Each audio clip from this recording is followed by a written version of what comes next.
masih ada tamu. Nanti selama pemaparan kalau Miss Yanti selesai akan bergabung, mungkin bisa gabung ya. Tuh. Nah, untuk siang ini Miss Yanti menyampaikan bahwa keinginan beliau untuk melihat apa saja yang sudah Irma dapatkan sekolah, kemudian hal-hal apa yang mungkin bisa nanti menjadi refleksi juga untuk sekolah dan juga untuk Irma sendiri. Mudah-mudahan juga nanti pembelajaran untuk Rian, Arista, dan juga kita semua termasuk Jessica, saya dan juga Pak Ian. Harapannya nanti bisa kita lihat kalau ada yang kurang kalian tingkatkan gimana, kalau sudah baik kalian juga lanjutkan gitu ya. Oke, supaya menghemat waktu silakan bisa dimulai. Sebelumnya selamat sore semuanya, Pak Serangga, kalian, Jessica, semuanya teman-teman. Terima kasih udah meluangkan waktunya. Semoga berkenan buat mendengarkan dan semoga juga menjadi hal yang cukup baru, informasi baru. Semoga. Jadi penelitian saya judulnya itu The Association Between Family Cultures and Student Schooling Motivation. Kenapa saya punya ide ini? Karena sebenarnya dari bulan lalu saya ke Bekasi, kan saya magang di Bekasi dulu. Itu saya tanya ke kepala sekolahnya, Pak Fajar, kira-kira apa sih yang kira-kira dulu tuh mau tahu, yang masih belum mungkin ada waktunya dan mungkin butuh bantuan saya untuk bantu researchin gitu. Dan salah satu hal yang Pak Fajar bilang adalah kalau misalnya di sekolah itu sangat beragam, diversity-nya, ras dan etnis itu sangat beragam, dan menurut beliau ada stereotip tertentu untuk setiap ras gitu. Misalkan ini bukan saya ngomong ya, cuma maksudnya kayak misalnya kayak etnis Batak itu mungkin yang lebih keras kalau misalnya dia ngomongin, kalau dia nasehatin lebih susah untuk ditembus dan lain sebagainya. Jadi dari situ saya penasaran apakah budaya tuh sepengaruh itu ke behavior anak-anak di sekolah, dan apakah itu nggak bisa diubah sama sekolah, apakah hal itu tetap peran terpenting itu dari budaya keluarga. Makanya saya juga penasaran.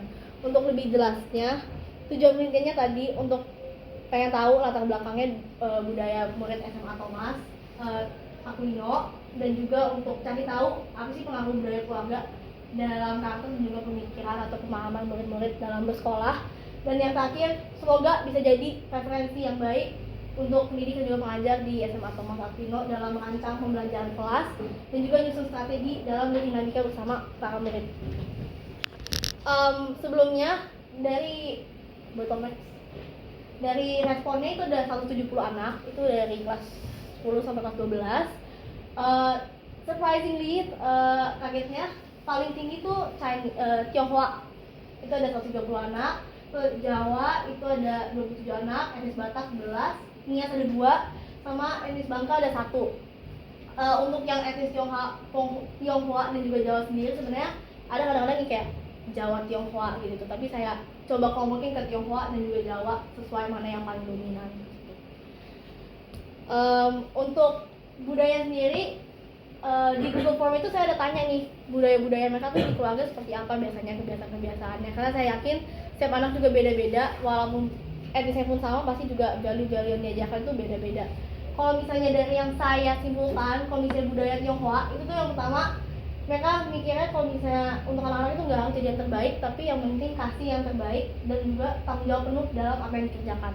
Yang kedua itu orang tua lebih mementingkan proses dalam mencapai target daripada hasil akhirnya, walaupun tetap harus ada ambisiusnya dan juga kerja kerasnya buat mencapai cita-cita dan juga pendidikan yang tinggi untuk membanggakan keluarga dan juga diri sendiri.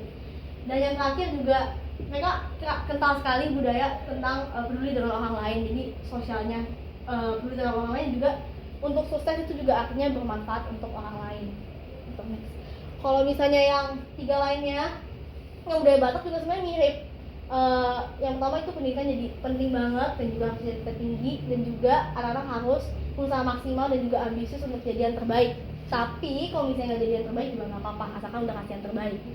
Kalau misalnya budaya Jawa juga sebenarnya mirip-mirip dikit. Keluarga juga punya harapan tinggi dalam prestasi akademik, bahwa anak-anak juga didorong penuh untuk berpendidikan tinggi, terus juga ambisius jadi yang terbaik. Tapi kalau misalnya emang tidak, asalkan udah kasih yang terbaik, it's okay.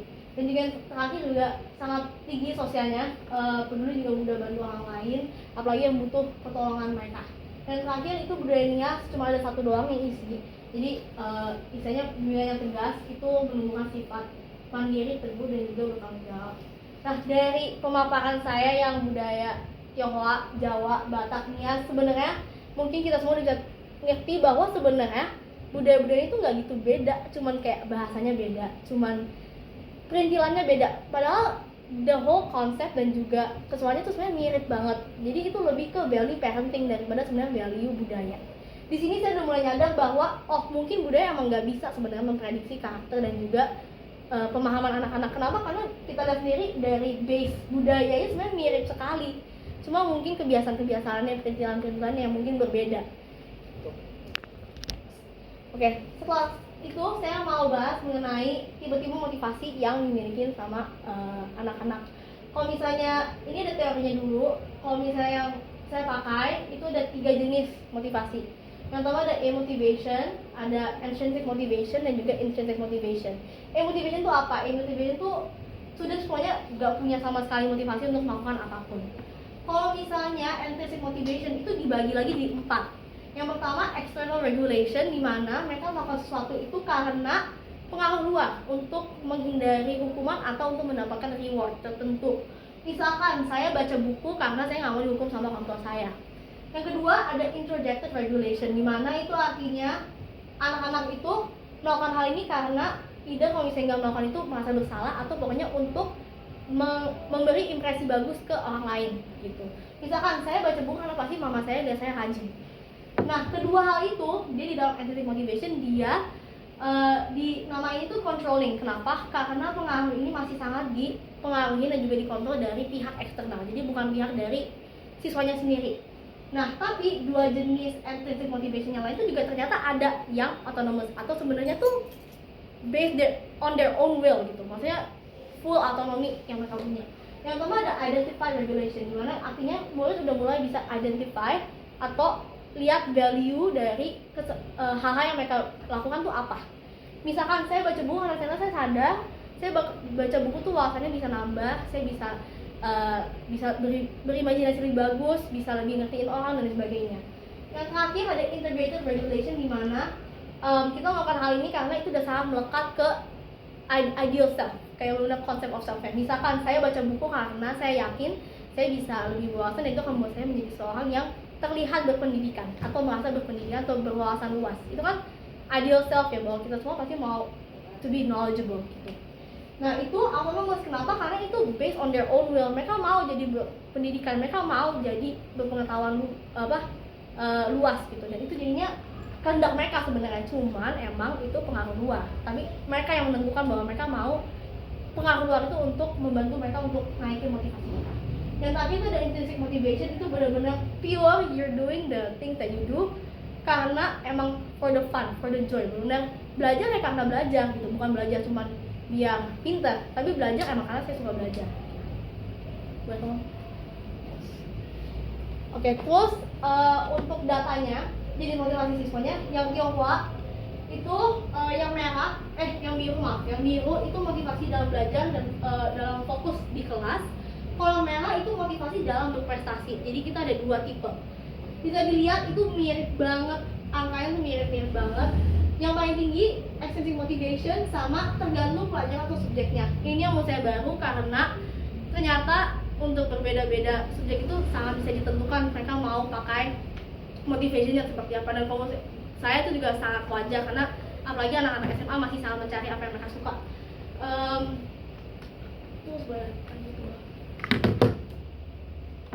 Untuk yang Batak itu juga sama, paling tingginya intrinsic, sama tergantung subjek pelajarannya.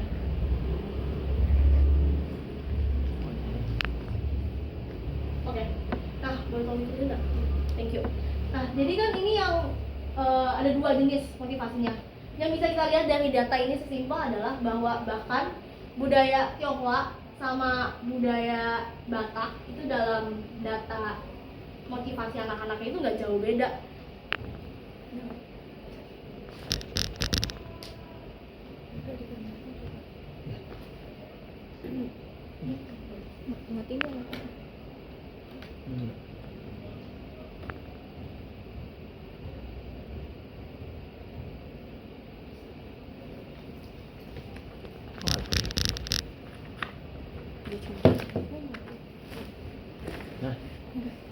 Of course. bisa sebelum dulu nggak? Sebelum lagi. Dah. Oke. Oke, nah jadi dari datanya itu sangat terlihat bahwa sebenarnya grafik mereka sangat-sangat persis. Misalnya kayak intrinsic motivation sama tergantung pelajaran itu dua-duanya di Tionghoa sama Batak itu paling tinggi. Dan juga yang lainnya itu lebih rendah, yang intrinsic motivation juga mirip banget perbedaannya dari intrinsic ke extrinsic. Itu menunjukkan juga bahwa tadi poin saya yang pertama bahwa sebenarnya budaya tuh sebenarnya nggak sepengaruh itu dan juga nggak bisa terlalu menentukan motivasi siswa seperti apa. Mau sekental apapun, mau selemah apapun di dalam keluarganya, ya ini buktinya bahwa mereka dari budaya yang berbeda aja hasilnya mirip sekali. Ini juga sama, Jawa juga tetap paling tingginya intrinsic motivation sama tergantung pelajarannya. Untuk yang etnisnya karena cuma ada 22 jadi emang agak beda. Sama etnis Bangka juga cuma satu orang jadi emang agak beda. Cuman kalau misalnya kita bandingin Jawa, Batak, Tionghoa itu sangat persis diagramnya. Angkanya mungkin berbeda tapi karena juga berbeda karena jumlah anak-anaknya juga beda dalam tiap etnis. Oke, jadi kalau misalnya tadi udah pilih intrinsic atau extrinsic atau tergantung pelajarannya, saya kasih pilihan lagi. Sebenarnya tuh pengaruh apa sih yang paling kuat yang membentuk motivasi mereka? Untuk yang dalam kelas itu intrinsic motivation ada 3, ada misi rasa tahu, seneng, materinya, sama merasa lebih siap dan tanggung jawab untuk pembelajaran lah pokoknya. Sedangkan kalau misalnya extrinsic motivationnya yang paling common, yang paling banyak itu yang pertama agar menjadi seorang yang berwawasan luas dengan berpendidikan tinggi, itu tadi identified regulation atau integrated juga bisa, bahwa itu sangat dekat dengan sense of self, bahwa emang mau jadi berwawasan luas. Yang kedua juga sadar bahwa belajar itu penting dan juga untuk dirinya juga masa depan itu juga ada identified dimana dia tahu value-nya belajar itu apa. Dan yang terakhir ada demi nilai ulangan yang tinggi, sedangkan itu tuh external regulation which is the lowest tipe of extrinsic motivation karena itu benar-benar ditentukan oleh nilai kan. Emang dia untuk dapat nilai bagus untuk belajar. Nah, tapi sebenarnya untuk dapat nilai bagus itu juga sebenarnya nggak bisa kita bilang itu benar-benar eksternal. Siapa tahu mungkin itu bisa bedanya adalah emang mereka mau nilai bagus atau emang mereka dipaksa sama orang tuanya untuk nilai bagus. Itu dua hal yang berbeda. Dan kalau saya itu sangat bisa membedakan itu autonomous atau kontrol. Nah, lanjut ke yang berprestasi akademik. Yang intrinsiknya juga mirip, cuman yang beda itu bangga dan puas atas kemampuan diri sendiri. Kalau misalnya intrinsic motivationnya itu juga ada banyak yang bilang bahwa mereka berprestasi akademik itu untuk memenuhi ekspektasi orang tua dan juga dapat social image yang baik dari guru dan juga teman-teman mereka, bahwa mereka mau sekali dipandang menjadi anak yang baik sama guru-guru gitu, dan itu dengan caranya nilainya bagus. Itu termasuk introspective regulation karena mereka sangat butuh validasi dari orang lain. Yang kedua itu diterima di perguruan tinggi impian, itu identify juga karena mereka tahu sekali value-nya nilai tinggi itu apa. Itu bisa bawa mereka ke perguruan tinggi yang bagus gitu. Terus yang ketiga ada puas dan juga bangga atas diri sendiri, itu integrated, benar emang dari diri sendiri. Dan juga menjadi seorang yang berpendidikan tinggi itu juga integrated regulation, itu part of your sense of self. Oke, terus ini ada beberapa jawaban-jawaban yang saya rangkum dari anak-anak yang menunjukkan bahwa sebenarnya ada hubungannya sih budaya sama mindset, tapi emang tidak sekuat itu gitu. Yang pertama itu ada ngomong bahwa emang budaya Tionghoa itu ngajarin untuk coba lagi sampai berhasil, kayak model trial and error gitu. Dan itu juga dia, anaknya yang bilang ini, dia punya intrinsic motivation both dalam fokus dan juga di kelas dan juga berprestasi. Dan itu buktiin bahwa ya emang sesuai sekali bahwa culture-nya untuk coba, untuk belajar sendiri, dan itu juga tercermin dari motivation dia. Terus juga ada yang bilang kalau misalnya di IAS itu keras, harus bisa hidup mandiri, dan dia juga punya intrinsic motivation dalam kedua hal itu. Terus kalau misalnya yang bawah juga ada yang bilang kalau misalnya rajin dan giat terutama jika pada masa ujian, itu kan berarti ada eksternalnya kan. Dan itu juga sangat-sangat tercermin bahwa dia punya extrinsic motivation saat fokus di dalam kelas. Artinya dia bawa fokus di kelas itu bukan gara-gara suka, ya itu gara-gara misalnya pada masa ujian ya harus rajin dan giat. Dan juga intrinsic motivation dalam berprestasi, jadi tetap dari diri sendiri juga berprestasinya. Nah di sini ada Batak itu ambisius dan juga selalu berbuat baik. Mereka punya extrinsic motivation. Kalau menurut saya mungkin kalau pernah mereka bilang ambisius, mereka harus jadi yang terbaik Nah, itu sangat tercermin dari extrinsic motivation. Kenapa? Karena extrinsic motivation kan untuk ngebanggain orang tua, untuk terlihat punya image yang bagus, dan itu sangat align dengan menjadi yang terbaik di sekolah. Bahwa mereka hanya mementingin yang penting nilainya bagus. Mau saya suka, mau saya enggak, mau saya nangkep, yang penting saya bisa dapat nilai bagus dimanapun caranya. Dan terakhir itu ada juga yang dari budaya Jawa itu bilang bahwa punya harapan tinggi atas prestasi akademis anak-anak, dan juga jadi pendorong buat berusaha keras dalam belajar karena harapan orang tua itu. Dan itu juga tercermin bahwa mereka punya extrinsic motivation saat dalam kelas karena buat membanggain orang tuanya, untuk rasa balas budi ke orang tuanya bahwa udah disekolahin dan lain sebagainya. Oke, next. Terus ini jenis mindset siswa. Kalau yang akademik itu ini Tionghoa itu, kalau yang biru itu growth mindset. Yang mereka itu fixed mindset. Growth mindset adalah mindset di mana mereka percaya bahwa mereka segimanapun kemampuan mereka akan bisa berkembang dengan kerja keras dan juga waktu yang lama gitu misalnya. Sedangkan kalau misalnya fixed mindset, mereka percaya bahwa ya udah, kalau misalnya emang Tuhan kasih saya talentanya 4, saya nggak bakal bisa bikin 4 jadi 5 atau bahkan jadi 4,1. Ya udah, stuck di situ aja, dan saya akan selalu kalah sama orang-orang yang emang punya kemampuannya lebih. Dan kagetnya ternyata ada aja anak-anak yang punya pemikiran seperti itu. Misalkan di Tionghoa ada 16 anak, walaupun sangat dikit dibandingkan yang punya growth mindset, tapi tetap ada ya. Dan juga di bidang non akademik itu juga cukup mirip angkanya antara yang punya growth mindset dan juga fixed mindset. Nah, terus saya juga tanya, kalau menurut kamu mindset kalian itu ada pengaruhnya nggak dari keluarga? Dan jawabannya cukup timbang. Ada yang bilang setuju kalau misalnya mindset itu ada hubungannya sama budaya. Banyak juga, setengahnya juga bilang nggak setuju kalau misalnya mindset itu ada pengaruhnya sama budaya. Jadi dari sini juga bisa kelihatan bahwa anak-anak pun juga merasa bahwa nggak ada hubungannya sebenarnya mindset dan juga dengan budaya keluarga mereka, dan itu lebih ke karakter mereka sendiri. Ini juga ada kutipan lagi, yang pertama itu kayak orang tua, budaya bilang bahwa orang tua itu harus tekun, harus ambisi, dan prestasi tinggi. Nah, dari hal itu mereka punya performance avoidance goal. Performance avoidance goal itu artinya adalah nanti lengkapnya akan saya jelasin di slide ini, tapi performance avoidance goal adalah mereka punya goal untuk yang penting nggak jadi yang paling buruk di kelas, yang penting nilai saya nggak paling jelek di kelas gitu. Jadi like at least I'm not the worst, I don't need to be the best, tapi yang penting saya nggak paling buruk. Dan dia juga punya fixed mindset. Untuk yang bawah dibilang bahwa dengan memberikan dukungan untuk saya dari keluarganya untuk selalu berusaha, dan dia buktinya dia punya growth mindset. Untuk yang atas itu bilang bahwa keluarganya sebenarnya untuk dia untuk punya nilai bagus, tapi dia nggak peduli, yang penting dia udah nyoba. Dan bisa kelihatan dia juga punya performance avoidance goal, dan dia juga punya fixed mindset gitu. Dan yang terakhir, kalau saya pikir kalau misalnya nilai bagus itu pasti masa depannya cerah, tapi dia juga mikirnya nggak seperti itu.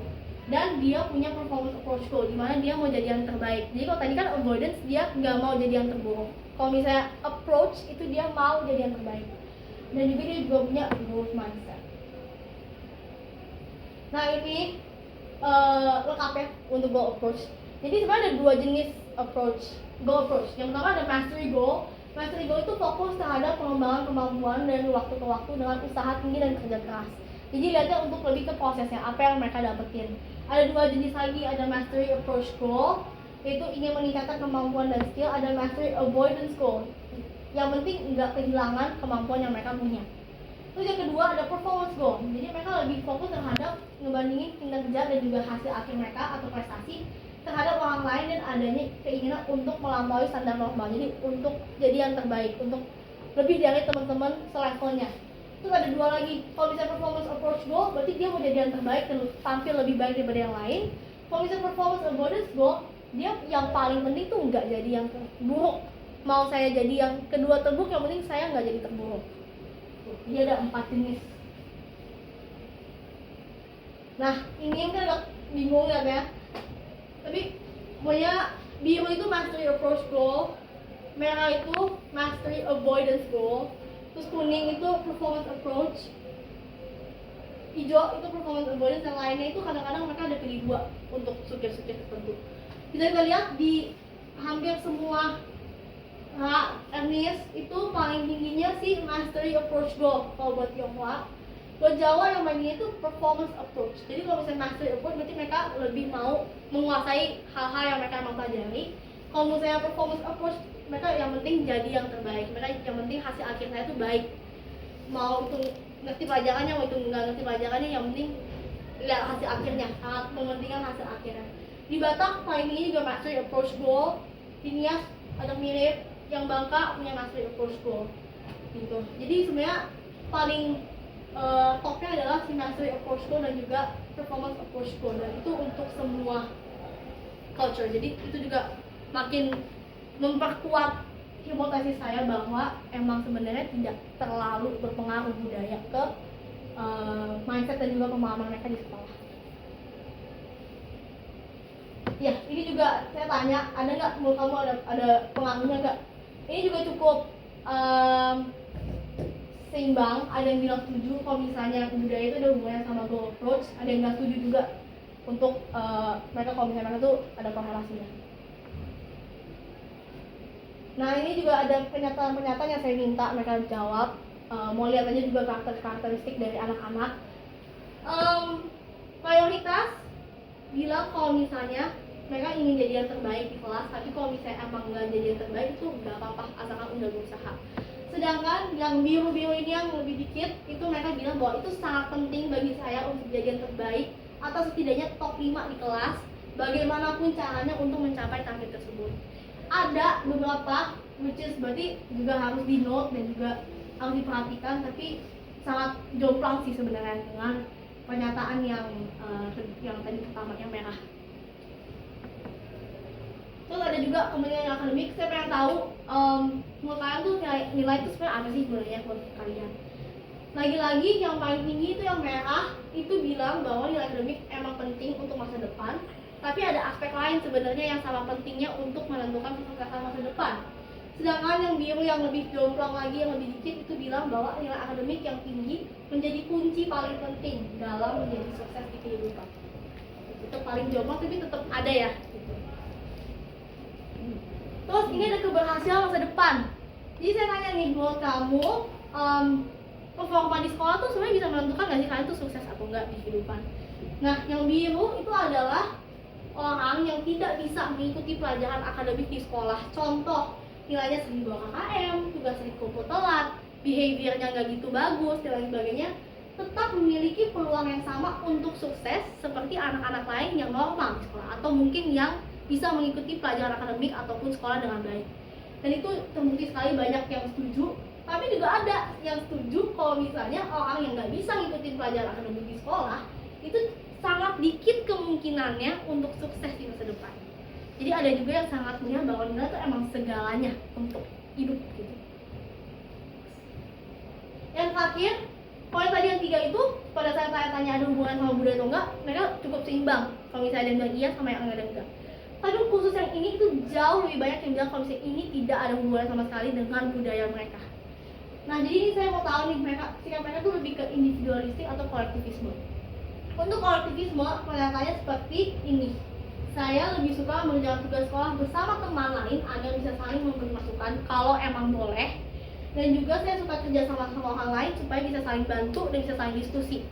Pokoknya bisa saling kolaborasi. Itu jauh lebih banyak. Tapi juga nggak dikit yang bilang bahwa saya lebih suka ngerjain tugas sekolah secara mandiri atau sendiri.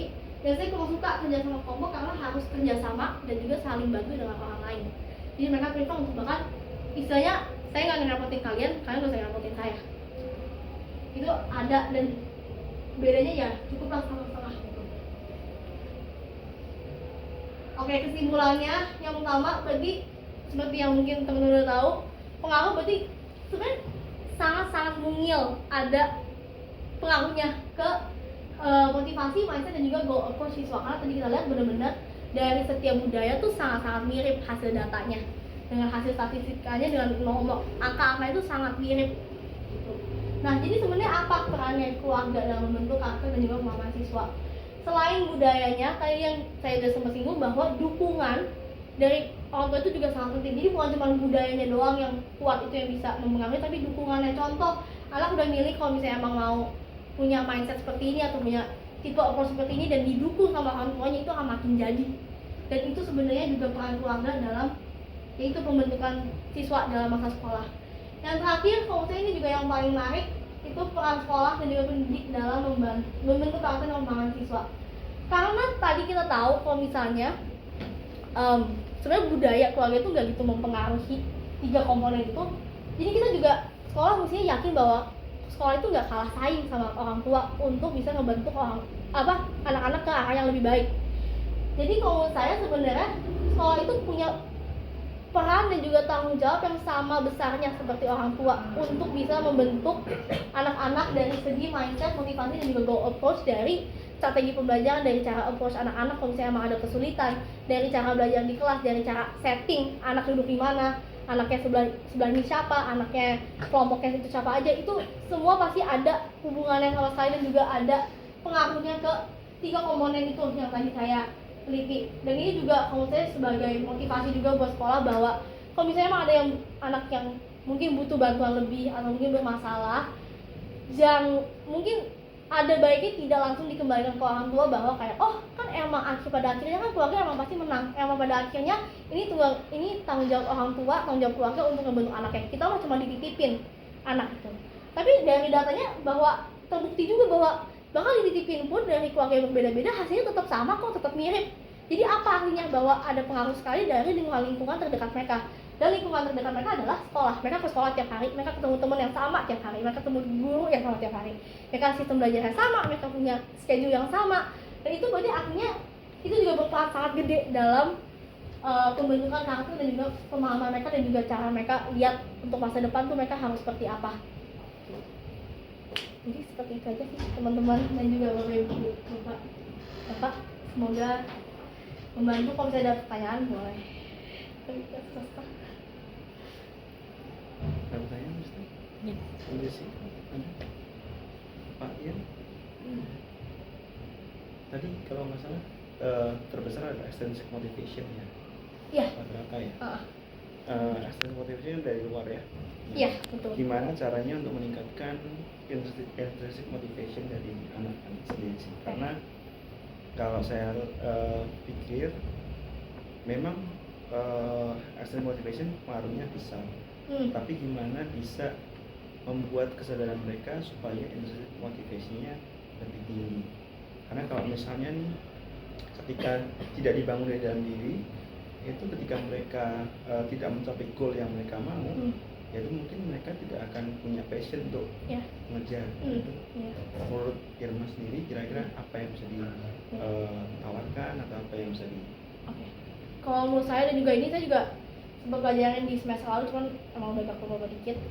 Kalau menurut saya salah satu faktor terbesar extrinsic motivation adalah pressure dari orang tua, pressure dari keluarga, pressure dari guru, bahwa guru itu kalau misalnya, ini saya bukan salahin siapapun ya, maksudnya emang kita hidup di lingkungan seperti ini bahwa guru emang salah melihat nilai itu krusial sekali. Kalau misalnya di bawah KKM sering itu pasti langsungnya wah ini anak harus ditandain gitu. Itu kan udah sendiri udah meng-create pressure ya pasti, yang itu secara tidak langsung pasti menumbuhkan bahwa yang penting saya udah deh, yang penting saya benar, mau ngerti mau enggak, mau les berapa kali jam, mau nggak dapet nilai, nggak dapet waktu main, yang penting saya nilainya tuh bisa bagus. Karena emang sekitar saya pun juga melihatnya bahwa nilai ini paling penting. Saya dilihat anak beres tuh kalau misalnya nilainya tuh bagus, which is sebenarnya ya emang untuk ukuran sekolah itu nggak salah gitu. Tapi ada anak-anak yang sebenarnya nggak bisa untuk dikasih pressure seperti itu, karena kalau misalnya kasih seperti itu makin jadi lagi si extrinsic motivation-nya. Jadi kalau menurut saya mungkin caranya turunin extrinsic motivation-nya dan naikin intrinsic motivation-nya adalah dengan kurangin pressure dari guru dan juga lingkungan sekolah. Karena kalau menurut saya pressure itu bisa dikurangin dengan cara misalkan lebih mengapresiasi proses dibandingkan hasil, dari cara kita memuji anak aja. Misal ada anak yang berhasil mengerjakan 10 soal ngomong tuh benar, kita nggak boleh atau kita harus menghindari mujinya, oh emang kamu tuh pinter banget ya, tapi harus mujinya adalah oh kamu tuh emang udah kerja keras banget, kamu pasti belajar banyak banget sampai kamu bisa selesaiin 10 nomor. Cara muji anak itu sangat membentuk mereka untuk punya motivasi seperti apa. Misalkan nilai bagus, emang anaknya mungkin anaknya emang tiba-tiba dari nilai yang kurang jadi bagus banget. Terus mujinya, oh bagus ya, emang berarti kamu lesnya mungkin emang bagus, tiba-tiba pasti pinter banget, pasti kamu udah berubah dan lain sebagainya. Nggak boleh mujinya langsung spontan bahwa oh emang nilai itu bagus, karena dengan itu bahwa itu menunjukkan ke anak-anak bahwa nilai itu lebih penting. Tapi mestinya kalau misalnya anak itu bisa mengerjakan hal dengan baik, itu yang dipuji adalah oh berarti kamu tuh emang udah kerja keras ya, emang berarti tuh kamu udah memberikan waktu yang sangat banyak untuk bisa hal ini. Dan itu akan mereka pikir bahwa oh they appreciate my effort, not the hasil. Dan itu bisa sangat menaikkan intrinsic motivation, karena intrinsic motivation is all about giving efforts dan juga passion untuk yang dikerjakan. Itu sih Pak. Ya. Oke. Terus ya tadi bagus. Lalu kemudian nih, kan ketika tadi menyampaikan bahwa hampir semua guru melihat bahwa nilai itu yang terpenting dalam sekolah yang akademis ya. Keluarga ya? Guru. Sekolah gitu ya, guru rata-rata ya. ya. Keluarga. Ya Pak, ya. Nah itu menurut kamu kira-kira hal-hal apa sih yang bisa menyeimbangkan antara, kan semua kan butuh GPA ya. Iya. Nah GPA itu kan juga penting untuk berikutnya. Nah itu gimana supaya kesadaran bahwa nilai penting itu bukanlah karena memang harus disuruh guru, karena pressure dari guru, tapi gimana anak itu sendiri bisa melihat bahwa ya nilai itu untuk taraf sekolah itu masih memang sangat bukan. Ya, karena kan kita istilahnya setiap sekolah akan berkompetisi. Nah itu akan membuat bahwa ketika sekolah ini menang banyak, otomatis sekolah itu baik. Ya kan? Apa yang bisa Irma tawarkan? Jujur, kalau saya sendiri itu udah dari sistem pendidikan kita yang emang membentuknya seperti itu. Sesimpel UTBK. UTBK itu orang kalau misalnya bisa masuk, mau kedokteran, mau teknik, asalkan nilainya bagus, itu bisa masuk. Mau dia jadi dokter itu karena buat uang, mau dia jadi dokter itu karena emang warisannya seperti itu, mau dia jadi dokter emang benar-benar punya passion untuk save the life, untuk emang bantuin orang, emang pendidikan kita nggak ada yang peduli. Yang penting nilai kamu bagus, kamu bisa belajar apapun yang kamu mau. Dari sesimpel itu aja pasti juga memunculkan kompetisi di antara sekolah, bahwa yang penting nilainya bagus. Terserah mau kamu jadi ini karena ini, mau jadi ini karena ini, jadi ini, terserah. Yang penting nilainya bagus, yang penting you reach the goal dan you reach the target bahwa standarnya, atau bahkan exceeding the target. Dan itu part of the intrinsic motivation juga kan, mereka lihat hasil akhirnya gitu. Jadi kalau menurut saya susah untuk diubah kalau misalnya dari sekolah sendiri, jujur, karena juga sekolah saya dulu usulan, dan saya yakin sekolah yang mahalnya mau per bulan 1 juta juga sama, punya prinsip tuh sama, karena emang sistem pendidikannya seperti itu yang memaksakan bahwa tidak ada A, B, C, D, E, tapi yang penting nilainya bagus gitu. Saya bisa bandingkan mungkin dengan US misalkan, kamu mau jadi dokter harus bikin esai, why you wanna be a doctor, why you wanna go to this university, why you think that you will fit in this community, kenapa kamu pikir kamu cocok untuk jadi dokter. Jadi anak tuh juga ngerti bahwa kalau misalnya nilai tanpa passion, nilai tanpa emang interest yang tinggi, itu sama aja bohong. Nggak bakal kelihatan lah mana yang emang fake, mana yang emang ya udah nilai mungkin pas-pasan tapi I have the heart to do this gitu. Kalau misalnya dari saya, mungkin kalau misalnya guru-guru ya lebih ditinggikan lagi kayak kesadaran anak-anak bahwa misalkan dalam pemilihan jurusan gitu-gitu, itu emang harus ditekankan bahwa jangan kemakan gengsi, jangan kemakan oh emang kedokteran pasti dilihatnya pintar, pasti dilihatnya apa gitu. Ya udah emang pembinaannya harus lebih, menurut saya kamu mau apa gitu, jangan langsung arahkannya kayak oh kalau misalnya kamu suka biologi itu kamu pasti kesehatan, kamu pasti kedokteran, kamu suka ekonomi berarti kamu ini gitu. Menurut saya itu dari sisi pengembangan interest anak-anaknya juga bisa, dan juga mungkin ditekenin ke anak-anak bahwa ikut lomba-lomba yang emang mungkin bukan akademik gitu. Jadi yang lebih misalkan FGD, group discussion yang kayak MUN gitu-gitu, yang mungkin lebih lihatnya on a real world issues dibandingkan teori cuman yang emang ada benar dan salahnya gitu sih Pak. Terima kasih Irma. Tambahan selama Irma ada di sekolah, itu kira-kira hal apa yang sudah Irma coba apa namanya perbaiki atau coba Irma sampaikan pada anak-anak usia SMA itu terkait dengan tadi misalnya mereka punya goals, punya motivation, itu apa yang sudah Irma lakukan dan menurut Irma apa yang berhasil, apa yang belum berhasil dari yang sudah dilakukan? Kalau dari saya sendiri mungkin belum terlihat, akhirnya saya juga di sini 3 minggu kan. Tapi kalau yang selama ini saya coba tekenin banget di sini adalah pertama yang si mindset itu growth sama fix. Itu saya ngajar di kelas 10, saya bawain materinya itu dan saya berharap sekali, karena saya dulu personally kelas 10 saya nggak pernah dapet itu, saya nggak pernah tahu itu sampai saya kuliah jurusan psikologi. Dan kalau menurut saya itu sangat penting anak-anak untuk tahu sebenarnya mereka punya mindset itu apa, karena mindset itu awal dari segalanya kalau menurut saya.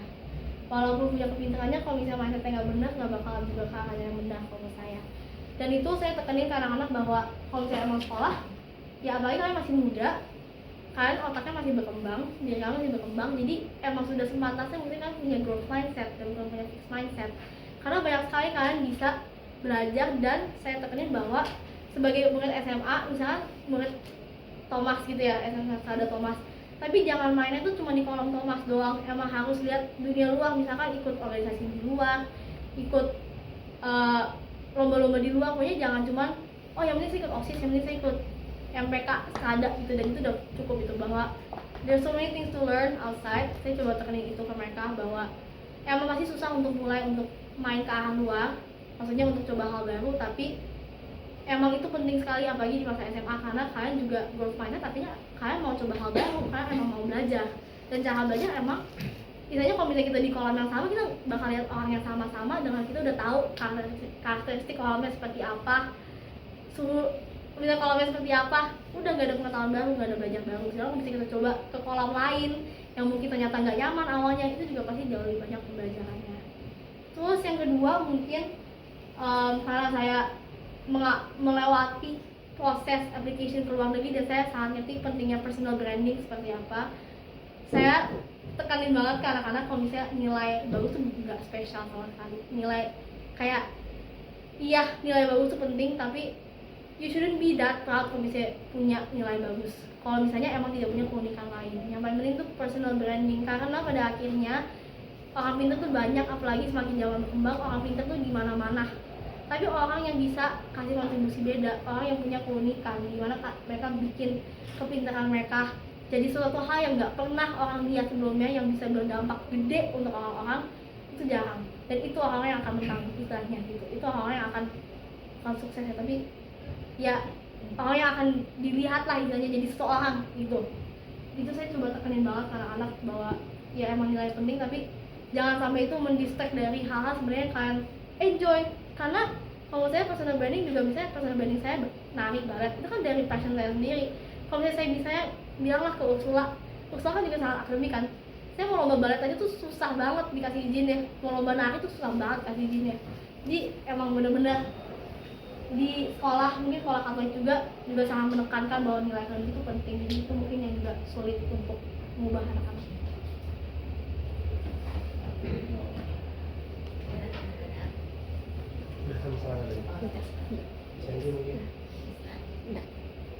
Dari semua conclusionnya, hasil dari penelitian kamu yang kamu dapat di Thomas itu sebenarnya apa? Garis besarnya apa?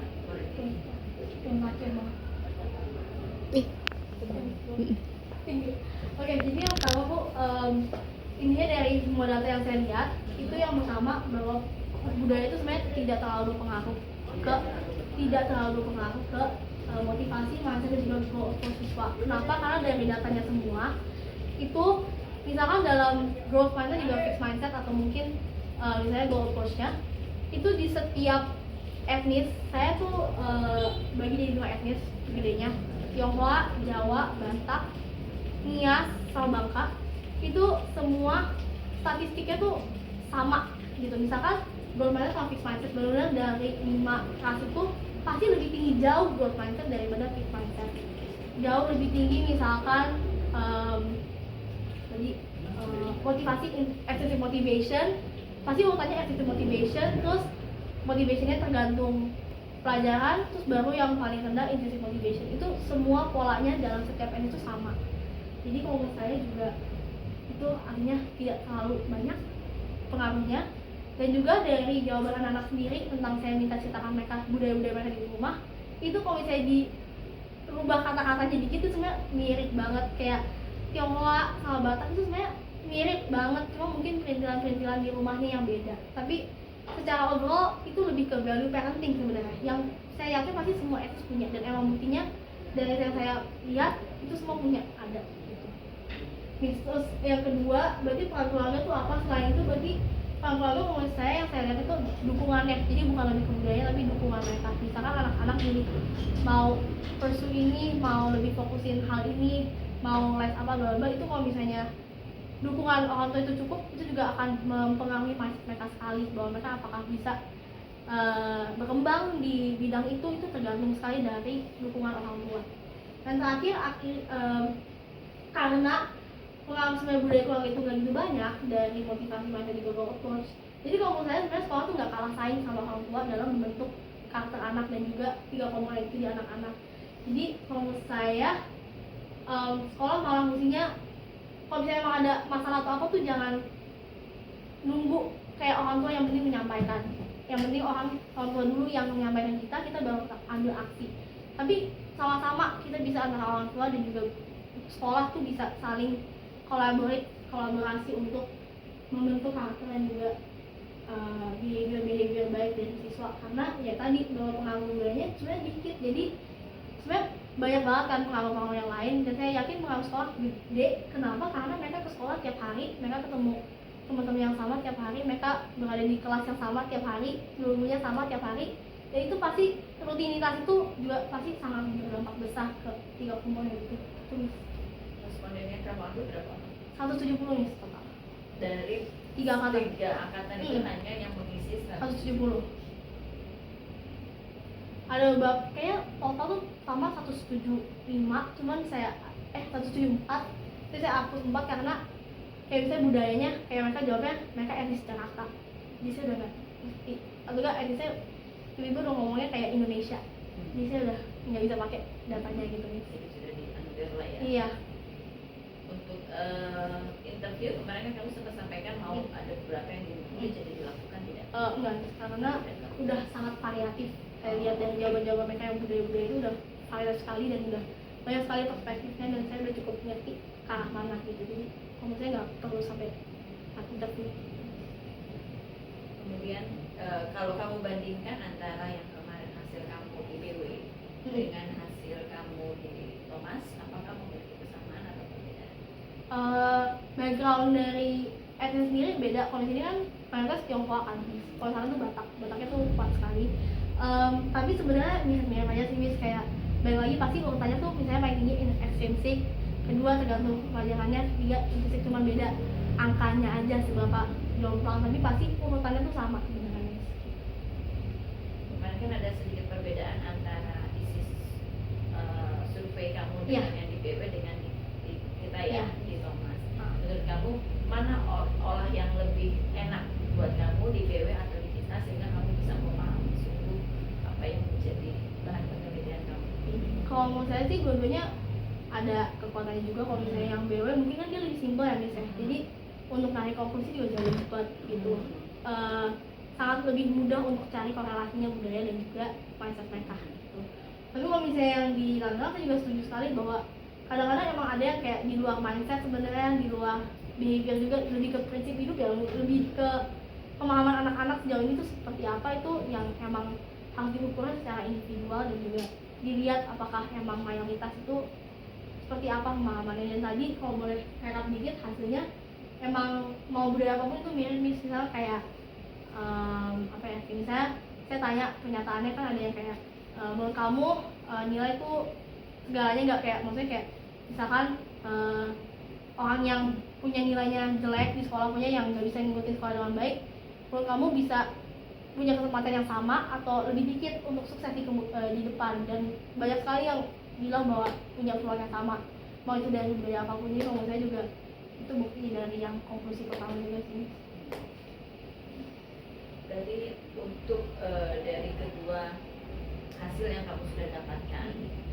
Terjawabkah dari pertanyaan-pertanyaan yang mungkin nanti apa yang menjadi bahan penelitian kamu? Terjawab, Sudah terjawab, sudah ya. ya. Ya jangan sampai ini menjadi sia-sia kamu sudah pulang ke Indonesia lalu kamu bilang Terjawab, tidak bisa ya. terjawab. Ya sudah ya. Sudah banget. Nah, boleh nggak kasih pesan-kesan kamu selama kurang lebih 3 minggu di Thomas itu seperti apa? Baik mungkin dari sisi teachers-nya, dari sisi students-nya, atau yang lainnya, mau silakan. Oke. Karena saya kedua cabang SADA, jadi saya sangat melihat perbedaan yang cukup signifikan. Bukan untuk, kalau saya pasti masing-masing ada kekuatannya masing-masing ya Miss. Cuman kan emang ini yang saya lihat dan saya dari selama 3 minggu, jadi mungkin yang paling menonjol pastinya ya. Saya nggak tahu mana yang lebih jelek, mana yang lebih bagus. Tapi kalau misalnya dari sisi teachersnya, Tangerang itu jauh lebih strict. Tangerang jauh lebih strict. Guru-guru di Thomas Apina tuh jauh lebih strict. Lebih strict, lebih tegas dibandingkan guru di BW. Bukan strict yang maksudnya marah-marah gitu ya, Bis. Cuma lebih ke gimana mereka guru-guru ini jauh lebih bisa memposisikan diri, menyeimbangkan antara menjadi teman untuk anak dan juga menjadi guru untuk murid. Itu batasannya masih sangat clear. Contoh paling simpel kenapa saya bisa lihat ini adalah karena seenggaknya di sini anak-anak ngomong sama guru bisa tapi kalau misalnya dimarahin diem. Kayak di aula mau hahaha mau duduk sebelah apapun pasti akan diem gitu. Ada gelanjutan dikit mungkin, pastilah anak-anak di belakang nggak bisa kelihatan kan Miss. Tapi seenggaknya dia sadar bahwa dia di situ punya kewajiban yang sama dengan teman-teman dia di depan. Dan di belakang ada guru, jadi jangan aneh-aneh. Itu saja kesadarannya ada gitu. Kalau misalnya di BW itu sesimpel misalkan kan di sini juga air minum kan juga di ruang guru doang kan Miss ya. Jadi anak-anak juga harus kalau misalnya mau nambah beli gitu kan. Nah kalau di BW itu juga seperti sama, minumnya itu juga di ruang guru doang. Tapi kalau di sini saya yakin mungkin nggak ada anak-anak yang berani sama sekali untuk masuk tanpa izin dan ambil minum dari guru, mau itu sedikit apapun. Bener nggak Miss? Mungkin bener kan ya mungkin. Tapi kalau misalnya di BW itu kayak ya udah guru ada satu di dalam, kayak kita lagi di aula, lagi ada acara di aula, anak-anak tuh bisa tuh kabur ke bawah, masuk ke dalam ruang guru, udah kayak kelas sendiri, ambil minum pakai gelas guru. Itu saya langsung melihatnya juga kayak saya juga bingung gitu, dan saya pas itu lagi sama guru juga, dan guru itu walaupun udah coba untuk udah dong, ayo dong stop gitu, tapi nggak takut, anaknya tuh nggak takut gitu loh. Jadi itu menurut saya juga pasti ada sebabnya lah, yang mungkin dari cara mereka berdinamika dalam murid-murid kelas juga sangat mempengaruhi ya. Jadi saya juga sangat appreciate sebenarnya dari guru Thomas bahwa sangat-sangat bagus untuk cari balance between gimana bisa jadi tempat nyaman untuk anak, tapi juga gimana bisa saya di sini guru, kamu di sini murid, jadi ikut aturan saya istilahnya gitu. Itu yang saya lihat paling signifikan sebenarnya itu. Terus apa ya, kalau di BEO saya nggak gitu masuk kelas kan Bu, cuma kalau di sini dari sesimpel yang jawab pertanyaan, yang jawab kuesioner saya di BEO itu yang jawab cuman 48, 50 dari 3 angkatan, di sini 170, 3 kali lipat. Itu kalau saya nggak usah dijelasin banyak juga bisa menjelaskan sendiri. Partisipasi anaknya, kesadaran guru untuk menyadarkan bahwa kayak, hey ini ada anak, ada orang yang butuh bantuan kalian nih untuk penelitian, jadi ayo yuk kita saling bantu gitu. Itu semua kemudian juga saya terima sekali dari beberapa jumlah yang saya terima dari kedua sekolah, dengan sebenarnya dengan waktu yang cukup mirip, dengan 2 minggu saya kasih. Itu sih, itu mungkin sejauh itu. Pengalaman menjadi masuk di dalam kelas bagaimana? Awalnya panik juga, tapi kan dulu kayak pas itu pertama kali ditemenin sama Pak Ian ngajar, dan Pak Ian ngasih banyak banget feedback yang menurut saya semoga mungkin udah lebih baik sekarang. Dan saya sadar kayak dulu mungkin saya juga kemakan omongan orang kayak jadi guru mah gampang, kayak lagi ngajarin orang tutor aja di les. Saya sadar bahwa itu it's completely wrong, bahwa kelas itu tidak sama dengan a bunch of kids, tapi it's a community, dan juga untuk handle a bunch of kids and a community is very different gitu loh, dengan style yang berbeda-beda, apalagi dengan kelas yang beda-beda dinamikanya, berarti juga ganti strategi untuk gimana bisa bikin semuanya itu juga punya capaian belajar yang sama gitu sih. Jadi pengalaman berharga ya, Ya. buat kamu ya bisa Iya, langsung iya Miss, terjun. iya banget ya. Oke, baik. Untuk kegiatan yang kamu lakukan jurnal minggu ini ada sebelum kamu report? Oh ada di, tapi belum di print. Oh, oke. Nanti saya mungkin bisa kirim ke, ada linknya sih. Nanti di situ. Oh baik.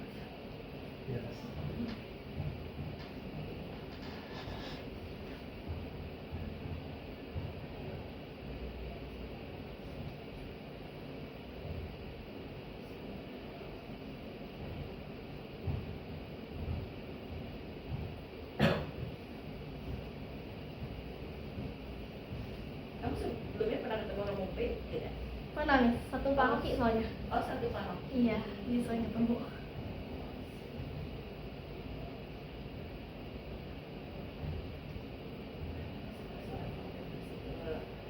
Jadi ini kamu wajib lapor lagi nggak Oh, ke pusat ya, karena kan kamu permohonannya pengajarnya ke pusat, Iya, tidak iya. kepada unit. Kalau kepada unit kan cukup sampai Hmm. dengan inisiatif. hmm. Gitu.